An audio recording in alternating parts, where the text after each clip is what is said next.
People ask about purchase orders and why they even matter. But if you look at the entire procurement process, or some people call it the purchasing process, where you start out at the warehouse, let's say, and then you go to accounting, where you're going to close out the PO. That entire process is probably about 9 steps. Depends on the industry you're in and the size of the company that you're at. But in those 9 steps, I would put the purchase order in the very middle. That's how essential it is. It's kind of like the center scroll board where people put that first X. That's where I would put the purchase order. And trust me, if your purchase order is accurate, it makes everyone's life that much easier. My name is Jill, and this is the PO Framework. I've had 22 years experience processing and creating purchase orders. And in this video, we're going to define what a purchase order is, talk about why it's important, and go over the 4 different types of purchase orders. A purchase order is defined as a formal agreement between the buyer and the seller, and it's authorizing the purchase of goods and services. And usually a purchase order will include the item you want to get, the price, where you want it to go, when you want it to ship, and the terms. Now, a lot of people will say that a purchase order is a legally binding document, but that typically is only the case once the vendor sends you back an order confirmation officially acknowledging that they received the PO. Now, laws differ by state, and I'm not offering any sort of legal advice, but that is the general consensus. Purchase orders have many benefits, including my favorite, a clean audit trail. And that way it keeps everybody on the same page because you'll have your purchase order, you'll have down what you want to get, how much you're paying for it, when you want to ship. So that way the buyer and the seller know exactly what to do. And it keeps all the documentation accurate. Also, it helps avoid over ordering. It kind of keeps, your inventory levels managed because you won't order something 2 or 3 times, not realizing you ordered it 2 months prior. An additional benefit, too, is not duplicating purchase orders and duplicating invoices because that makes a lot of extra work for accounting. And speaking of accounting, a purchase order always helps out in the 3-way matching because accounts payable has to basically match the PO to the packing slip of what you ordered and the invoice. And once they can match those up, they can get the invoice paid and close it out. And it's very important that they do that. So an accurate PO is so essential to that whole system. A lot of companies are now moving to a digital process to create and send their purchase orders.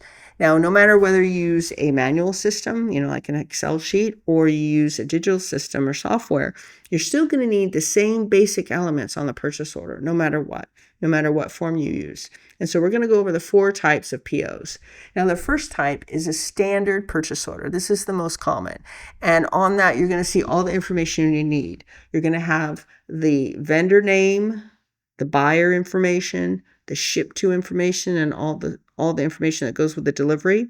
You'll have the items and the description, the price, and the terms. And everything's going to be on there. And also, it's usually a one-time buy. Now, let's say you want to buy a griddle for your restaurant. You're not going to buy it over and over again. You just really want to buy one griddle. So you're going to submit a purchase order and, you can mark it to ship as soon as possible or by a certain date. And that's normally what we consider a standard purchase order. Now, the second and third types of purchase orders, you have a blanket PO and you have a planned PO. Now, in the industry I came from, commercial kitchen equipment, we dealt with items that were for kitchens like steamers, ovens, and things like that. A blanket PO was when you knew what you wanted, you knew how much it was going to cost, but you needed multiple units shipping at different dates. Because let's say a restaurant chain, they were opening new stores and they needed to get, let's say a pizza prep table. It's a table with, the cutting board and the condiments on it and everything where you can make your sandwiches. Prep tables, maybe they have an 8-week lead time. And you need to be able to put a prep table in all these new restaurants coming. So you're going to create a blanket PO. You might put 6 prep tables on that PO, send it off to the factory, and then they can start production. And you tell them, hey, I want you to send 1 unit to Austin, Texas. I need 2 units in Dallas. I need 3 units in Atlanta, and so forth. And usually, you don't quite know what the ship date is going to be or the delivery date, but you know everything else. Now, a planned PO is usually described as the same thing, but people will say that, oh, you already know the quantity. You just don't know where you're going to ship it. It's kind of the same as a blanket PO. And, it depends what company you work at. But both POs generally cover the same territory, so to speak. But you usually will see that a blanket PO doesn't know the quantity and the planned PO does. But it's kind of secondary to just making sure the information is correct and you get stuff shipped when you need it shipped.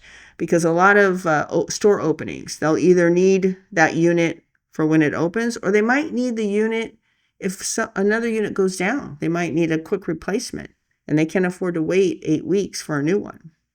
And then the last type of purchase order is called a contract purchase order. Now, in my 22 years, I rarely ran across these, but they do exist. And basically, it's just a formal agreement between the buyer and the vendor on terms. You don't quite know what you need yet. You don't know where you're shipping it or when you need it by, but we got to set up the terms initially. Now, there are two other types of purchase orders. One is called a backorder PO, and the other one's called a replacement PO, and they are not the same thing. A backorder PO is when you submit a purchase order for, let's say, 6 cases of plates, let's say. But the vendor only has 4 cases in stock, and you need those plates right away. Let's say they're for a hospital. You need them right away. You'll go ahead and you'll tell the vendor, go ahead and ship my 4 and put the other 2 on back order. And then when they stock in, ship them out right away. Now, it depends on what kind of system you have. Some systems will not allow more than 1 invoice on that backorder PO, or on the original PO, I should say. So they have to create a brand new purchase order for that backorder. Now, I would advocate using the same PO and then just putting a -A or a -B because it makes it a little easier for accounting. But your accounting department can work with purchasing to see the best way to do that, because what you don't want to happen, you don't want to tell the vendor, okay, I need 6 cases. The vendor says, I only have 4 right now. You don't want to cancel that PO, or you don't want to tell them to ship the 4 cases, cancel the PO, and then issue a brand new PO for the 2 cases, because guess what? Your PO for the 2 cases goes to the bottom of the queue.